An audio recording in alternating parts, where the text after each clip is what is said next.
దేవుని గ్రంథమైన బైబిల్ నుండి యోహాను గారు రాసిన మొదటి పత్రిక 3వ అధ్యాయము 16వ వచనాన్ని చూద్దాం. ఆయన మన నిమిత్తము తన ప్రాణమును పెట్టెను గనుక దీని వలన ప్రేమ ఎట్టిదని తెలుసుకొనుచున్నాము.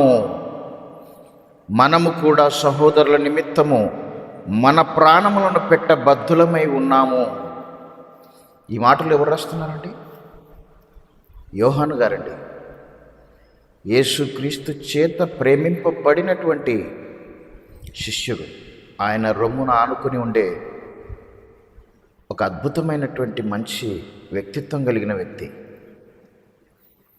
ఆయన ఏమంటున్నాడంటే, ఆయన అనగా మన ప్రభు అయినటువంటి యేసుక్రీస్తు వారు మన నిమిత్తము తన ప్రాణము పెట్టెను గనుక దీని వలన ప్రేమ ఎట్టిదని తెలుసుకొనుచున్నాము. ప్రేమ అంటే ఏమంట? ప్రాణం పెట్టేది అని దేవుని భక్తుడు పరిశుద్ధాత్మ ప్రేరణతో రాస్తున్నటువంటి మాటలు ఇవి. దేవుని మూలముగా పలికిన మాటలు.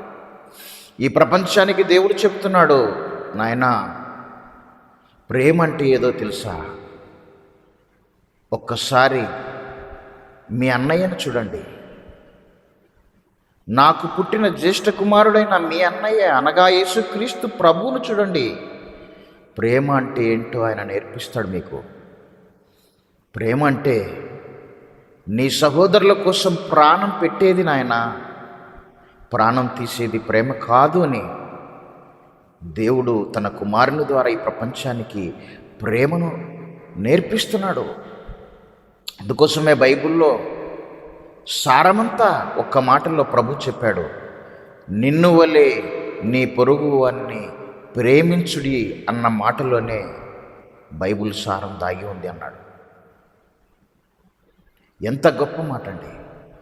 ఇలాంటి మాట ప్రతి మనిషికి అవసరమా లేదా ఒక్కసారి ఆలోచన చేయాలని ప్రభు పేరట మీకు మనవి చేస్తున్నాను. ఈరోజు ఏ కుటుంబంలో చూసినా ప్రేమ లేదండి.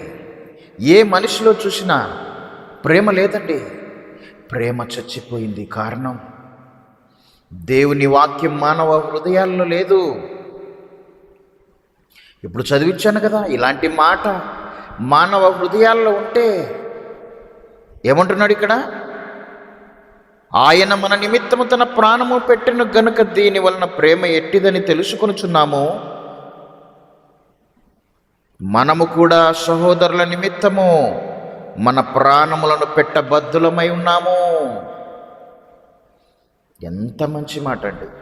మనము కూడా మన సహోదరుల నిమిత్తము, ఆయన ఎలాగైతే మన నిమిత్తం ప్రాణం పెట్టాడో మనము కూడా మన సహోదరుల నిమిత్తం ప్రాణం పెట్టాలిరా అంటున్నాడు యోహాను గారు. ప్రాణం పెట్టకపోతే ఎలాగా? ప్రతి కుటుంబంలో నా పిల్లలు బ్రతకాలంటే తల్లిదండ్రులు ప్రాణం పెట్టాలండి. ప్రాణం పెట్టకపోతే పిల్లలు బ్రతకరండి.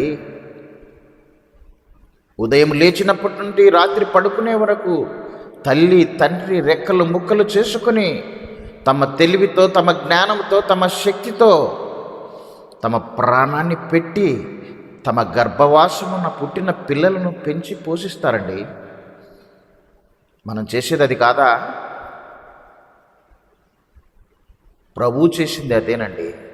దేవుని కుటుంబమైనటువంటి భూమి మీద పుట్టినటువంటి ప్రతి మనిషిని పెంచి పోషించడానికి జ్యేష్ఠ కుమారుడుగా ఈ లోకంలో అవతరించి మానవ రూపంలో మనుషులందరి కోసం తన ప్రాణాన్ని పెట్టి పాపమే చేయకుండా బ్రతికి సిలువలో తన శరీరాన్ని నల్లగొట్టుకున్నాడండి. ఎందుకో తెలుసా? నిన్ను నన్ను బ్రతికించడానికి, నిన్ను నన్ను దేవుని యొద్దకు చేర్చడానికి,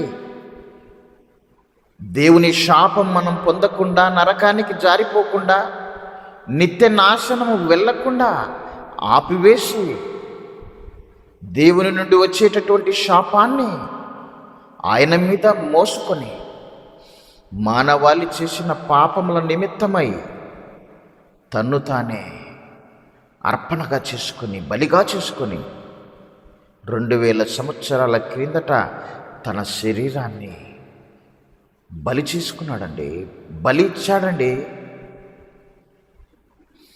ఇంత గొప్ప మనస్సు కలిగినటువంటి మహనీయుణ్ణి ఈ భూమి మీద పుట్టినటువంటి మనుషులలో ఎప్పుడైనా ఎక్కడైనా చూశారా అని నేను ప్రశ్నిస్తున్నాను. ఈయన కాదా దేవుడంటే? ఈయన కాదా ప్రేమామయుడంటే? ఎవరిని నమ్ముతున్నావో ఒక్కసారి ఆలోచన చేయొచ్చు సోదరా. నిన్ను మోసం చేసి అబద్ధాలు చెప్పే మనుషులను నమ్ముతున్నావు నువ్వు. సత్యం చెప్పేటటువంటి సత్యదేవుడైనటువంటి క్రీస్తును నమ్మడం లేదు. ఆ క్రీస్తును పంపిన సత్యవంతుడైనటువంటి మనందరికీ తండ్రి అయిన దేవుణ్ణి నువ్వు నమ్మడం లేదు. అబద్ధాన్ని నమ్ముతున్నావని చెప్పి దేవుడు చెప్తున్నాడు. ఆలోచన చేయాలి, నువ్వు ఆలోచన చేయాలి ప్రతి మనిషి. ఒక మాట మీకు చెబుతాను. ఒకరోజు ఒక ఇంటర్వ్యూలో ఒక పేరు మోసినటువంటి నటుడు మాట్లాడుతున్నాడు. ఆ నటుడిని ఇంటర్వ్యూ చేసేటప్పుడు ఒక ప్రశ్న వేశాడు మీడియా పర్సన్. ఏమనంటే, ఇన్ని సినిమాలు తీసావు కదా నీ జీవితంలో, వృద్ధాప్యానికి వచ్చావు కదా, ఇంకా నీకు ఆశ చావలేదా? ఇంకా ఆశ చావకుండా సినిమాలు తీయాలని ఇప్పటికీ అంటున్నావంటే ఏంటయ్యా నీ యొక్క ఉద్దేశం అని అడిగితే, ఆ నటుడు అంటున్నాడు అతనితో, ఇంకా నా ఆశ చావలేదండి. నా ఆశ ఏంటంటే ఇంకా కొన్ని సినిమాలలో నేను నటించి ప్రజలను ఎంటర్టైన్ చేసి వారి హృదయాల్లో నిలిచిపోవాలని నా కోరికండి అన్నాడు. బాగా వినాలి మాట. నేను ఇంకా కొంతకాలం నటించి నా తుది శ్వాస వరకు, నాకు శక్తి ఉన్నంత వరకు నటించి మానవ హృదయాల్లో నిలిచిపోవాలని నా ఆశ అంటున్నాడు. నటించే ఒక నటునికే ఇలాంటి కోరిక ఉంటే,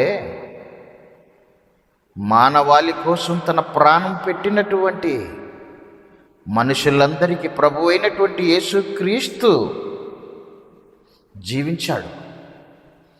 ఎక్కడే కానీ ఆయన నటించలేదు. యథార్థంగా జీవించాడు. తన బ్రతుకులో తన తండ్రిని, అనగా మన తండ్రిని, దేవుణ్ణి చూపించాడు. యోహాను సువార్త 14వ అధ్యాయంలో ఉంటుంది, నన్ను చూచినవాడు నా తండ్రిని చూచి ఉన్నాడని ఆనాడు ఉన్నటువంటి సమాజానికి చెప్పాడంటే ఎంత క్యారెక్టర్ కలిగిన వాడో మీరు ఆలోచన చేయాలి. దేవుణ్ణి చూపిన దేవుడు ఆయన. అందుకోసమే భక్తులు ఆయన గురించి ఏమంటారు తెలుసా?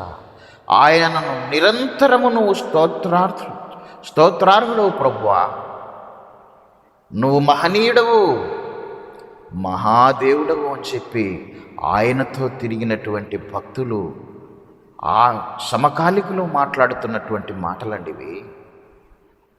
ఆయన బ్రతుకును చూసి కల్లారా ఆయన చేసినటువంటి క్రియలు, ఆయన చేసిన బోధనలు విని చూచినటువంటి ఆ మహానుభావులు చెప్పినటువంటి ఆ మాటలు వింటుంటే మనసు పులకిస్తుందండి. భూమి మీద ఒక సర్పంచ్ ఒక విలేజ్కి ఎన్నిక చేయబడాలంటే ఎంత కష్టమో మీరు ఆలోచన చేయండి. ఒక చిన్న విలేజ్కి ఒక సర్పంచ్ కావాలంటే అతను ఎన్ని కష్టాలు పడతాడో మీకు తెలియనిదేం కాదు. మనుషుల హృదయాలను గెలుచుకోవాలంటే ఎంతో డబ్బు ఖర్చు పెడతాడు, ఎన్నో మాటలు చెప్తాడు. నన్ను నమ్మండి ప్లీజ్, నేను మీకు సేవ చేస్తాను, దయచేసి నన్ను నమ్మండి అని చెప్పి ఇంటింటికి తిరుగుతాడు. అవునా కదా? ఒక్కసారి ఆలోచన చేయండి. ఎన్ని మాటలు చెప్పినా మనుషులకు నమ్మకం కుదరకపోతే ఓటు వేయరు, ఓడించేస్తారు. ఒకవేళ నమ్మకం కుదిరితే అతని మీద, అతని బ్యాక్గ్రౌండ్ చూసి ఓకే ఇతను నమ్మవచ్చు అని అనుకుంటే ఓటు వేసి గెలిపిస్తారు. అతను గెలవడానికి వెనకల ఎంత ఎక్సర్సైజ్ జరిగిందో తెలుసా మీకు? ఒక్కసారి మీరు ఆలోచన చేయాలని మనవి చేస్తున్నాను. ఈ మానవ చరిత్రలో కాలాన్ని లెక్కించడానికి ఒక గొప్ప వ్యక్తిని మనం ఎన్నుకోవాలి.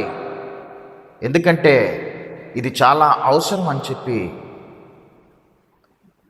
ఇది ప్రపంచాన్ని పాలిస్తున్నటువంటి, దేశాలను పాలిస్తున్నటువంటి గొప్ప గొప్ప రాజులు కూర్చొని ఆలోచన చేసి చక్రవర్తుల నిర్ణయాన్ని బయటికి వెలిబుచ్చారు. ఏమని తెలుసా? ఆది నుండి మానవ చరిత్రలో చెరగని ముద్ర వేసుకొని, లోకము పుట్టినది మొదలుకొని ఎవరు చేయనటువంటి పనులు, క్రియలు చేసిన వ్యక్తి, ఎవరు చెప్పని సంగతులు చెప్పిన మహానుభావుడు ఎవరైనా ఉన్నారని చరిత్ర తిరగవేస్తే ఒకే ఒక్కడు కనపడినాడు. ఆయన ఎవరో కాదండి, మనం నమ్ముకున్న మన ప్రభు అయినటువంటి యేసుక్రీస్తు. He is one and only in the history of man. మానవ చరిత్రలో ఆయన ఒకే ఒక్కడుగా నిలిచిపోయాడు వాళ్ళ హృదయంలో. ఈయనను మనమంతరం కలిసి కాలాన్ని లెక్కించడానికి మధ్యవర్తిగా పెట్టి శకపురుషునిగా పెట్టాలని నిర్ణయం చేసుకొని ఆయనను శకపురుషునిగా ప్రకటించారండి ప్రపంచానికి. అందుకోసం మీరు డేట్ వేసేటప్పుడు క్రీస్తు శకము, క్రీస్తు పూర్వం అంటున్నామంటే అదే ఆనాడు చేసిన నిర్ణయం. ప్రపంచానికి ఒకే ఒక్కడు, మానవ చరిత్రలో చెరగని ముద్ర వేసిన మహాఘనుడు, మహోన్నతుడు, మహాదేవుడు మన ప్రభు అయినటువంటి యేసుక్రీస్తు అని మీరు తెలుసుకోవాలి. ప్రజల కోసం ప్రాణం పెట్టి ఈ లోకంలో దేనిని కాదని వద్దనుకొని నక్కలకు బొరియలు, ఆకాశ పక్షులకు గూళ్ళు ఉన్నాయి, కానీ మనుష్య కుమారునికి తలవాల్చుకున్నటకు చోటు లేదన్నటువంటి ఆ మహానుభావుని మాటలు వింటుంటే, అలాంటి మాటలు మనసుకు తాకగానే ఎంత గొప్పవానివయ్యా నువ్వు కాదా దేవునివి అని నమ్మక తప్పదండి. ఈరోజు సేవకులను చూస్తుంటే కొందరిని ఎంత దయనీయమైనటువంటి, ఎంత బాధాకరమైన పరిస్థితికి వాళ్ళు దిగజారిపోయారో మీరు ఆలోచన చేస్తే మీకే అర్థమవుతుంది. ఆయన పోలికలు, ఆయన స్వరూపం ఈరోజు దేవుని సేవకుల్లో కనపడడం లేదండి. అంత మాయండి, మాయగాళ్ళండి. చాలా వరకు మాయగాళ్ళే ఉన్నారండి. చాలా కొద్ది మందే మంచివారు ఉన్నారండి. వాళ్ళు కూడా ఆయన స్థాయికి ఎదగలేదండి. ఇంకా పౌలు గారి స్థాయికి ఎదగలేదండి. ఇంకా అడుగడుగున తప్పులు పట్టుకోవచ్చండి. అలాంటి పరిస్థితిలో ఉన్నారండి. వద్దండి. క్రీస్తు స్వరూపం మన యందు ఏర్పడవాలని నేను ఒకనాడు పౌలు గారు నాకు ప్రసవ వేదన కలుగుతుందన్నటువంటి ఆ ఆవేదన, ఆ ధ్యాస దేవుని కుటుంబంలో ఉన్నటువంటి పిల్లలపైన ఈ రోజున్న సేవకులకు ఉందా అని నేను ప్రశ్నిస్తున్నాను. ఎప్పుడు నీ సొంత కోరికలు తీర్చుకోవడమేనా? నీ కుటుంబ ఆశలు తీర్చుకోవడమేనా? నీ తండ్రి ఆశ ఎప్పుడు తీరుస్తావయ్యా? మన హృదయాల్లో నిలిచిపోవలసింది యేసుక్రీస్తు ప్రభువే తప్ప, ఆయనను పంపిన దేవుడే తప్ప, వారు ప్రకటించిన దేవుని వాక్యమే తప్ప ఏ ఒక్క నటుడు ఉండడానికి వీలు లేదు.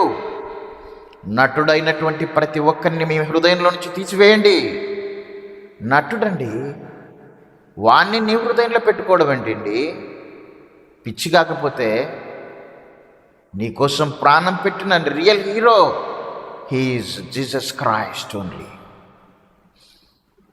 ఆయనను పెట్టుకుందాం, ఆయనని ఆరాధిద్దాం, ఆయన పంపిన తండ్రిని ఆరాధిద్దాం.